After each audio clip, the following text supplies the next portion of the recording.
هو ليه كينج سواي اسم بنسمعه كتير الايام دي؟ عشان هو اسم البروجكت الجديد لماونتن فيو في اكتوبر. لو انت من عملاء ماونتن فيو فانت اكيد عارف ان انا هكلمك عن شركه من اقوى الشركات اللي بتحقق مبيعات عاليه في مشاريعها، سواء في التجمع، في اكتوبر، في الساحل او السخنه. تحديدا في اكتوبر عملت ماونتن فيو تشيل اوت بار، اكتوبر بار، جيزه بلاتو، ماونتن فيو اي سيتي كروب.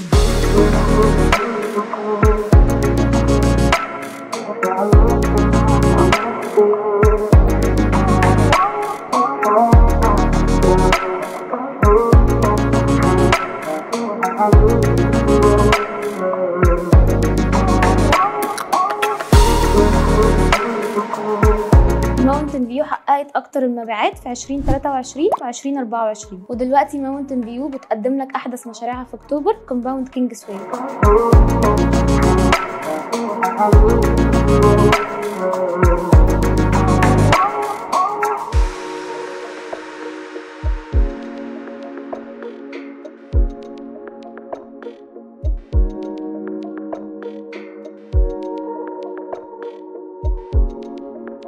كومباوند على مساحه 715 فدان، اكتر من 80% لاندسكيب ووتر فيتشر، وهو عباره عن تريبل جيتد كوميونتي، وده بيحقق لك اعلى مستوى من البرايفسي والسكيورتي. وزي ما ماونتن فيو معودانا انها دايما بتقدم لنا تايبس جديده، واشهرها الاي فيلا، ودلوقتي بتقدم لكم تايب جديد وهو البولو فيلا. خليني اشرح لكم اكتر عن البولو فيلا. في 4 شقق، 2 جراوند بجاردن و2 دور اول بلارج جاردن، وكل واحده فيهم ليها مدخل خاص بيه. الاسعار بتبدا معانا من اول 8 مليون، ده غير كمان انها بتقدم لك تاون هاوس وليك هاوس بيكون دايركت على ليك، وان ستوري فيلا.